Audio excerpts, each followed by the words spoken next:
মুসলমান ভাইরা আমার, ইবনে জারির রাহিমাহুল্লাহ তার কিতাবে বর্ণনা করেছেন, রজব হলো জমিন প্রস্তুত করার মাস, আর শাবান হলো চারা রোপণ করার মাস, আর রমজান হলো ফসল কেটে ঘরে তোলার মাস। তাহলে বুঝে থাকলে বলবেন, ফসল ঘরে তোলার আগে ফসল উৎপাদন করার জন্য পরিশ্রম করার দরকার আছে না নাই? আপনি যদি ঘরে ফসল তুলতে চান, আগে জমিনটাকে প্রস্তুত করতে হবে। ঘরে যদি ফসল তুলতে চান, তারপরে চারা রোপণ করতে হবে। ওই চারারও পরিচর্যা করার দরকার আছে না নাই? আপনি চারাও পরিচর্যা করলেন, তারপর আপনার ফসল ঘরে তোলার সময় আসবে। মুহাদ্দিসিন কেরাম বর্ণনা করেন, বিশ্বনবী সাল্লাল্লাহু আলাইহি ওয়াসাল্লাম এই দোয়া এজন্য করতেন। বিশ্বনবী আল্লাহ তাআলার কাছে যে বলতেন, আল্লাহুম্মা বারিক লানা ফি রজব ওয়া শাবান ওয়া বাল্লিগনা রমাদান। এই দোয়া করার একমাত্র কারণ হলো বিশ্বনবী শাবানের আগের মাস রজব থেকেই রমজানের প্রস্তুতি নিতেন। তাহলে আসন্ন মাহে রমজান আমাদের সামনে, আমাদেরও প্রস্তুতি গ্রহণ করার দরকার আছে না নাই? মুসলমান ভাইরা আমার, প্রস্তুতি কেমন করে গ্রহণ করব? আল্লাহ রাব্বুল আলামিন কুরআনুল কারীমের 9 নম্বর সূরা, সূরা তাওবার 36 নম্বর আয়াতের শেষাংশেই বলেছেন, ফালা তাযলিমু ফীহিন্না আনফুসাকুম। বিশ্বনবী সাল্লাল্লাহু আলাইহি ওয়াসাল্লাম বলেছেন, আল্লাহ তাআলা এই কথা বলার উদ্দেশ্য হলো, তোমরা তোমাদের নিজেদের উপর জুলুম করো না। তোমরা যদি নিজেদের উপর জুলুম করো, আল্লাহ তাআলা যেই 4টা মাস তোমাদের জন্য সম্মানিত করেছেন, এই 4টা মাসে যারা নিজেদের উপর জুলুম করবে, অন্য মাসেও নিজেদের উপর জুলুম করার অর্থ হলো যারা গুনাহ করবে। কি করবে? যারা গুনাহ করবে। অন্য মাসের চাইতে এই মাসে গুনাহ করলে ওই গুনাহটা মারাত্মকভাবে লেখা হয়, বা ওই গুনাহের কারণে পাপ বেশি লেখা হয়।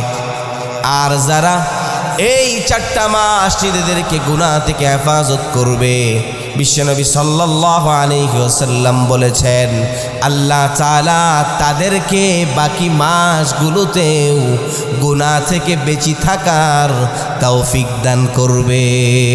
সুবহানাল্লাহ।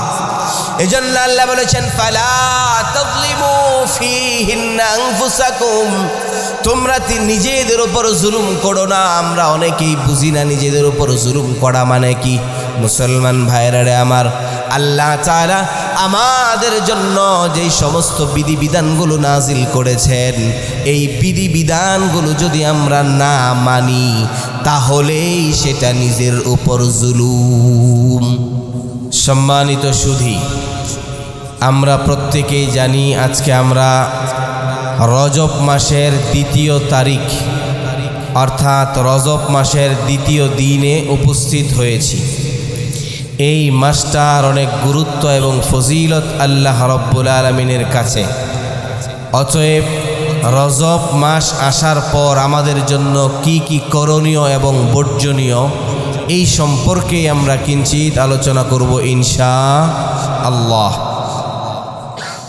মুসলমান ভাইরা আমার, আল্লাহ রাব্বুল আলামিন কুরআনুল কারীমের 9 নম্বর সূরা, সূরা তাওবার 36 নম্বর আয়াতে বলেছেন,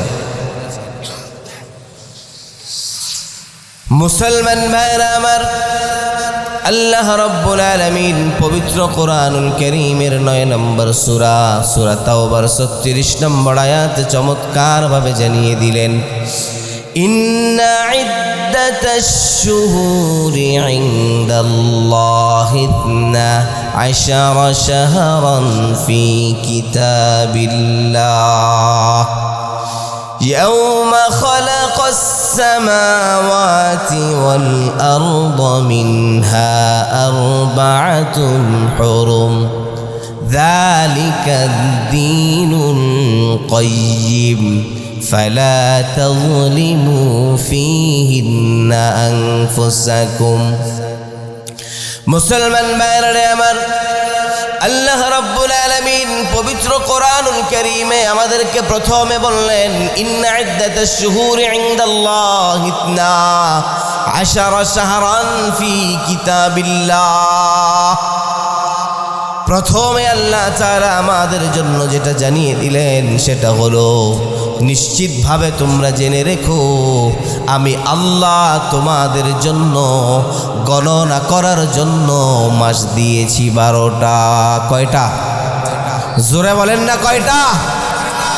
মুসলমান ভাইরা আমার, এজন্য আল্লাহ বললেন ইনদাল্লাহি 12 শাহরান ফি কিতাবিল্লাহ। আমি আল্লাহ কিতাবেও এই 12 মাসের কথা বর্ণনা করেছি। ইয়াউমা খালাকাস সামাওয়াতি ওয়াল আরদা মিনহা আরবাআতুন হুরুম। আল্লাহ তাআলা জানিয়েছেন, যেদিন থেকে আমি আল্লাহ আসমান আর জমিন সৃষ্টি করেছি। মুসলমান ভাইরা আমার, আসমান আর জমিন এইগুলো একসময় কিছুই ছিল না। বুঝে থাকলে বলতে হবে এইগুলো সৃষ্টি করেছেন যিনি, তিনি কে? আর জোরে চিৎকার করে বলেন, তিনি কে? আল্লাহ রাব্বুল আলামিন কোরআনুল কারীমের 23 নম্বর সূরা, সূরা মুমিনের 62 নম্বর আয়াতে আল্লাহ চমৎকার ভাবে জানিয়ে দিয়েছেন, যালিকুমুল্লাহু রাব্বুকুম খালিকু কুল্লি শাই লা ইলাহা ইল্লাহু ফাআন্না তুফাকুন।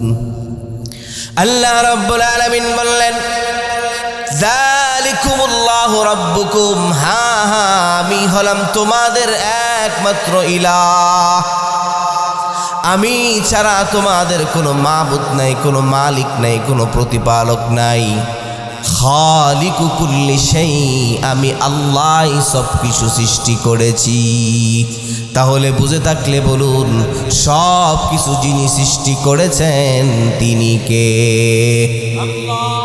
চিৎকার করে বলতে হবে, তিনি কে? এজন্য মুসলমান ভাইরা আমার, আল্লাহ তাআলা বললেন, লা ইলাহা ইল্লাহু, আমি আল্লাহ ছাড়া তোমাদের কোনো ইলাহ নাই, তোমাদের কোনো মালিক নাই, তোমাদের কোনো প্রতিপালক নাই। ফাআন্না তুফাকুন, বান্দা তারপরেও কোথায় তোমরা বিভ্রান্ত হচ্ছ? আমরা আমাদের সৃষ্টিকর্তা আল্লাহকে ভুলে গিয়ে বাজারে এবং মাজারেও সেজদা দেই কি দেই না? জোরে বলেন না, দেই কি দেই না? তাহলে আসমান আর জমিন সব কিছু যিনি সৃষ্টি করেছেন তিনি কে? এই সব কিছু একদিন ধ্বংস হয়ে যাবে, যিনি বাকি থাকবেন তিনি কে? এই কথাটার প্রমাণও আল্লাহ তাআলা কোরআনে দিয়েছেন। আল্লাহ রাব্বুল আলামিন কোরআনুল কারীমের 55 নম্বর সূরা, সূরার রহমানের 26 এবং 27 নম্বর আয়াতে আল্লাহ চমৎকার ভাবে জানিয়ে দিলেন, কুল্লু মান আলাইহা ফানি ওয়া ইয়াবকা ওয়াজহু রাব্বিকা যুল জালালি ওয়াল ইকরাম। আল্লাহু আকবার। আল্লাহ রাব্বুল আলামিন বললেন, কুল্লু মান আলাইহা ফান, আসমান আর জমিনের মধ্যে যা কিছু দেখো, যা কিছু দেখো, অর্থাৎ সাগর, মহাসাগর, নদী, নালা, চন্দ্র, সূর্য, গাছপালা, যা কিছু দেখো সব কিছু আমি আল্লাহ সৃষ্টি করেছি। এইগুলো তোমাদের উপকারের জন্যই আমি আল্লাহ সৃষ্টি করেছি। তবে বান্দা জেনে রেখো, তোমাদের জন্য এমন একটা দিন আসবে যেই দিন সব কিছু ধ্বংস হয়ে যাবে, যিনি বাকি থাকবেন তিনি কে? আপনারা বরুণের মানুষ কি কথা একটু কম বলেন? কথা কম বলেন? হ্যাঁ, বরুণ না এটা? হ্যাঁ, বরুণের মানুষ কি কথা কম বলে? আমি সবসময় ফিল করি, আমি যখন কথা বলি, আলোচনা করি, আমি প্রায় মাহফিলে বলি, I consider this programme is a class. আমি এটা বিশ্বাস করি এই প্রোগ্রামটা একটা ক্লাসের মতো।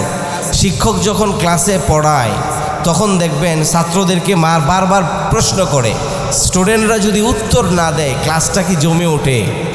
কি বলেন, জমে ওঠে? আপনারা যারা পিছনে বসছেন একটু সামনে আসেন না। এলেম তো সেনা বসে না, এক সিনা থেকে আরেক সিনা যায়, একটু কাছে আসেন, মোহাব্বত বাড়বে। পিছনে কষ্ট করে শীত, সামনে শীত কম লাগে, একটু সামনের দিকে আগায় বসেন। আপনারা কথা যদি কম বলেন, গত বছর 5ই আগস্টের আগে ইন্ডিয়া একটা প্রোগ্রামে আমাদের একজন উপস্থাপক বলতেছিলেন যে বাংলাদেশের শ্রোতারা অনেক বেশি ভালো, যার কারণে বাংলাদেশের বক্তারাও ভালো হয়। তো উনি এটার ব্যাখ্যা করলেন যে বাংলাদেশের শ্রোতারা যখন ওয়াজের মাঝখানে জিজ্ঞেস করে ঠিক কি না, তখন ঠিক হলেও বলে ঠিক, না হলেও বলে ঠিক। অর্থাৎ শ্রোতারা রেসপন্স করে, কথা বলে। আর আমরা যখন আলোচনা করি তখন শ্রোতারা কথা বলতে চায় না। তা আমি ওই সময়টায় আমি আলোচনা করব, তো উনি বলতেছিলেন যে এখন বাংলাদেশি বক্তা আলোচনা করবে, আপনারা সবাই ওনার কথায় সায় দিবেন, রেসপন্স করবেন। কিন্তু আজকে এই কথাটা মনে হলো, আমার কোথাও যদি 5 জন শ্রোতাও থাকে আপনাদের চাইতে বেশি আওয়াজ হয়। এখন তো মাশাআল্লাহ 50-60 জনের উপরে হবেন, তারপরেও কথার কেমন জানি আওয়াজ পাচ্ছি না। মুসলমান হলো বীরের জাতি। কিসের জাতি? মুসলমানের আল্লাহু আকবার ধ্বনিতে এই জমিনটা থরথর করে কাঁপতে থাকবে। কিন্তু মুসলমান যদি কাপুরুষত্বের প্রমাণ দেয়, তাহলে নাস্তিক মুরতাদেরা আমাদের উপর চড়াও হওয়ার সাহস পায়। চিল্লা বলেন ঠিক কিনা? আমরা যদি নারায়ে তাকবীরের ধ্বনি এমনভাবে প্রকণ্ঠভাবে দিতে পারি, আল্লাহর কসম আল্লাহু আকবার ধ্বনিতে এই দেশ থেকে নাস্তিক মুরতাদেরা পালাবার রাস্তা খুঁজে পাবে না। চিল্লায় বলেন ঠিক কিনা? তাহলে তাকবীর দেওয়ার প্রয়োজন হলে দিবেন তো মুসলমান, জোরে করে হয় নাই, দিবেন। আল্লাহ তাআলা আমাদেরকে বুঝার তৌফিক দান করুক, বলি আমিন। মুসলমান ভাইরা আমার, যেই কথা বলতেছিলাম, আল্লাহ রাব্বুল আলামিন আমাদের জন্য আসমান আর জমিন সব কিছু তৈরি করেছেন। আল্লাহ তাআলা জানিয়ে দিলেন ফান্না তুফাকুন, বান্দা তারপরেও কোথায় তোমরা বিভ্রান্ত হচ্ছ? আল্লাহ রাব্বুল আলামিন এমন ইলা, এমন মালিক, পৃথিবীতে কেউ যখন কোনো কিছু সৃষ্টি করে, ওই সৃষ্টি করার জন্য আলোর প্রয়োজন আছে না নাই? পৃথিবীর কোনো মানুষ, কোনো বিজ্ঞানী অন্ধকারে কোনো কিছুই তৈরি করতে পারে না, তার হাজার হাজার ওয়াটের বিদ্যুতের প্রয়োজন হয়। কিন্তু আমার আল্লাহ কেমন মালিক! আল্লাহ রাব্বুল আলামিন পবিত্র কোরআনুল কারীমে বলেছেন, ইয়াখলুকুকুম ফি বুতুনি উম্মাহাতিকুম, আমি আল্লাহ তোমাদেরকে তোমাদের মায়ের পেটের ভেতর 3টা অন্ধকারের মধ্যে তৈরি করেছি। 3টা অন্ধকারের মধ্যে আমি আল্লাহ তাআলা তোমাদেরকে সৃষ্টি করেছি। একটা অন্ধকার হলো মায়ের পেটের অন্ধকার, 2 নম্বর রেহেমের অন্ধকার, 3 নম্বর জরায়ুর ভিতরে একটা পাতলা আবরণ থাকে, যেই টিউবটার ভিতরে বাচ্চা থাকে, ওইটার ভিতর আরো একটা অন্ধকার। তো মুসলমান বুঝে থাকলে বলেন, আল্লাহ আমাদেরকে 3টা অন্ধকারের মাঝে তৈরি করেছেন। আল্লাহর কি কোনো দিন এমন হয়েছে যে আল্লাহ কানের জায়গায় নাক দিয়েছে? এমনটি হয়েছে নাকি? কোনোদিন কি এমন হয়েছে আল্লাহ তাআলা কলবের জায়গায় বাল্ব দিয়েছে, বাল্বের জায়গায় কলব দিয়েছে? এমনটি হয়েছে নাকি? কোনোদিন কি এমন হয়েছে নাক পেছনে? কোনোদিন কি এমন হয়েছে চোখ 2টা পেছনে? তাহলে কসম খোদার, যিনি সবচাইতে উত্তম সৃষ্টিকারী, যিনি একমাত্র সৃষ্টিকারী, তিনি কে? মুসলমান ভাইরা আমার, ও আল্লাহ রাব্বুল আলামিন কুরআনুল কারীমের 9 নম্বর সূরা সূরা তাওবার 36 নম্বর আয়াতে বললেন, ইন্না ইদ্দাতাশ শুহুরি ইনদাল্লাহি 12 শাহরান ফি কিতাবিল্লাহ ইয়াওমা খালাকাস সামাওয়াতি ওয়াল আরদ মিনহা আরবাআতুন হুরুম। মুসলমান ভাইরা আমার, আল্লাহ রাব্বুল আলামিন আসমান আর জমিন যেদিন থেকে সৃষ্টি করেছেন ওই দিন থেকে আল্লাহ আমাদের জন্য গণনার জন্য 12টা মাস দিলেন। এরপর আল্লাহ রব্বুল আলামিন বললেন, এই 12 মাসের মধ্যে আমি আল্লাহ 4টা মাসকে সম্মানিত করলাম। কয়টা? জোরে বলেন, কয়টা? আল্লাহ বললেন 4টা মাসকে আমি সম্মানিত করলাম। 3টা মাস একত্রে, আর একটা মাস হলো আলাদা, সেটা হলো জমাদিউল উখরা এবং শাবানের মাঝখানে, সেই মাসটার নাম হলো রজব। আর বর্তমানে আজকে আমরা রজবের 2য় তারিখে আছি। মুসলমান ভাইয়েরা আমার, বিশ্বনবী মুহাম্মদুর রাসূলুল্লাহ সাল্লাল্লাহু আলাইহি ওয়াসাল্লাম রজবের যখন আগমন করত তখন আল্লাহ তাআলার কাছে একটা দোয়া বেশি বেশি করতেন। বিশ্বনবী সাল্লাল্লাহু আলাইহি ওয়াসাল্লাম পড়তেন, আল্লাহুম্মা বারিক লানা ফি রজব ওয়া শাবান ওয়া বাল্লিগনা রমাদান। হে আল্লাহ, আপনি আমাকে রজব এবং শাবানে বরকত দান করেন এবং আমাকে আল্লাহ রমজান পর্যন্ত পৌঁছে দেন। তাহলে এমন দোয়া আমাদেরও করার দরকার আছে না নাই? রজব মাস অত্যন্ত গুরুত্বপূর্ণ মাস। এই মাসটা আমাদের জন্য প্রস্তুতি নেওয়ার মাস। আপনি দেখবেন যখন জমিনের মধ্যে কোনো চারা বপন করেন তার আগে জমিনটাকেও উপযুক্ত করেন কি করেন না? জমিনে পানি দেয়, নাঙ্গল দিয়ে চাষ করে, তারপর জমিন যখন চারা রোপণ করার উপযুক্ত হয় তখন চারা রোপণ করা হয়। মুসলমান ভাইরা আমার, ইবনে জারির রাহিমাহুল্লাহ তার কিতাবে বর্ণনা করেছেন, রজব হলো জমিন প্রস্তুত করার মাস, আর শাবান হলো চারা রোপণ করার মাস, আর রমজান হলো ফসল কেটে ঘরে তোলার মাস। তাহলে বুঝে থাকলে বলবেন, ফসল ঘরে তোলার আগে ফসল উৎপাদন করার জন্য পরিশ্রম করার দরকার আছে না নাই? আপনি যদি ঘরে ফসল তুলতে চান, আগে জমিনটাকে প্রস্তুত করতে হবে। ঘরে যদি ফসল তুলতে চান, তারপরে চারা রোপণ করতে হবে। ওই চারারও পরিচর্যা করার দরকার আছে না নাই? আপনি চারাও পরিচর্যা করলেন, তারপর আপনার ফসল ঘরে তোলার সময় আসবে। মুহাদ্দিসিন ইকরাম বর্ণনা করেন, বিশ্বনবী সাল্লাল্লাহু আলাইহি ওয়াসাল্লাম এই দোয়া এজন্য করতেন। বিশ্বনবী আল্লাহ তাআলার কাছে যে বলতেন, আল্লাহুম্মা বারিক লানা ফি রজব ওয়া শাবান ওয়া বাল্লিগনা রমাদান। এই দোয়া করার একমাত্র কারণ হলো বিশ্বনবী শাবানের আগের মাস রজব থেকেই রমজানের প্রস্তুতি নিতেন।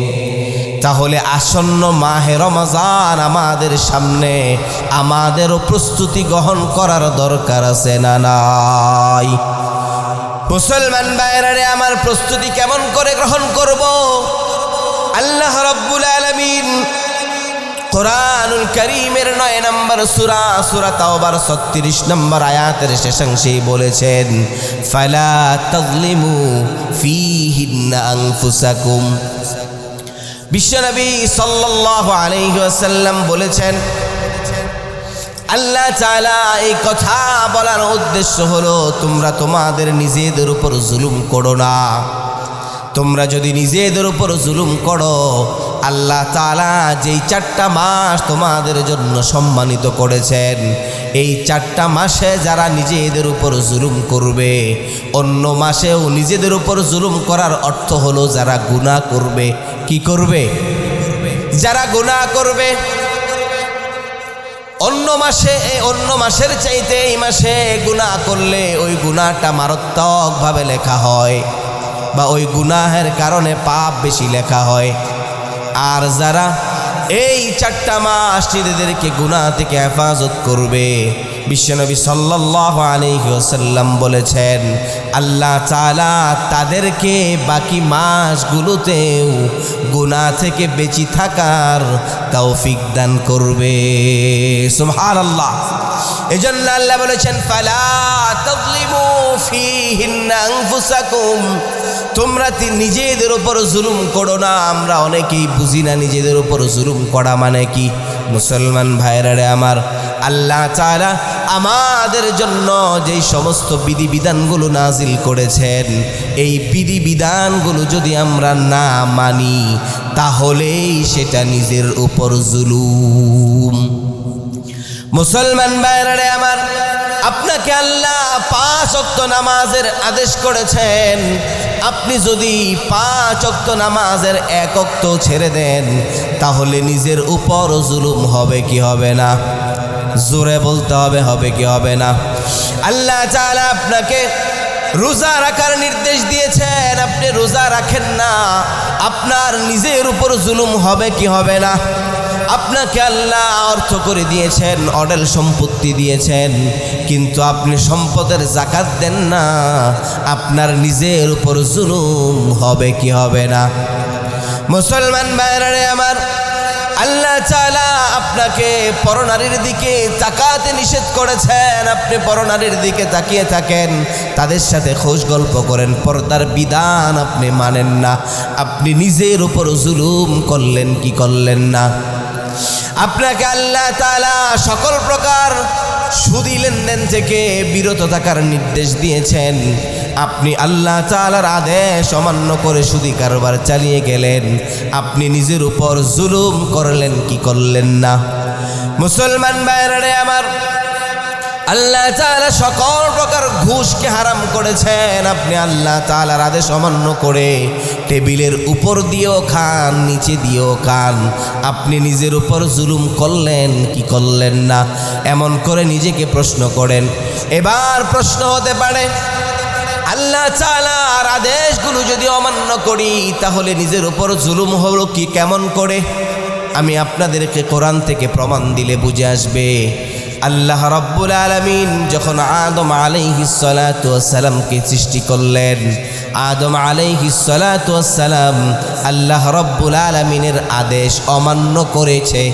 আল্লাহ তাআলা নিষেধ করেছে, আদম ওই গাছের নিকট যেও না, ওই গাছ থেকে ফল খেও না। আল্লাহ তাআলার আদেশ অমান্য করার কারণে আল্লাহ আদমকে জান্নাত থেকে দুনিয়ায় পাঠিয়েছেন কি পাঠান নাই? কথা বলতে হবে, পাঠাইছেন না পাঠায় নাই? পাঠানোর পর আদম আলাইহিস সালাতু ওয়াস সালাম আল্লাহ তাআলার কাছে শত শত বছর কান্নাকাটি করার পরেও আল্লাহ ক্ষমা করেন নাই, বরং আল্লাহ কোরআনে আদম আলাইহিস সালাতু ওয়াস সালামকে দোয়া শিক্ষা দিলেন। আদম প্রথমে স্বীকৃতি দাও, রব্বানা যালামনা আনফুসানা। আমরা মোনাজাতেও দোয়া করি কি করি না? আদম যখন বললেন রব্বানা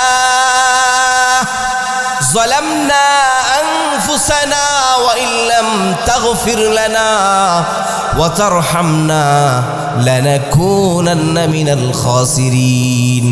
আদম আল্লাহ তাআলার আদেশ অমান্য করার কারণে আল্লাহ শিখালেন, আদম আগে বলো আল্লাহ আমি আমার উপর জুলুম করেছি।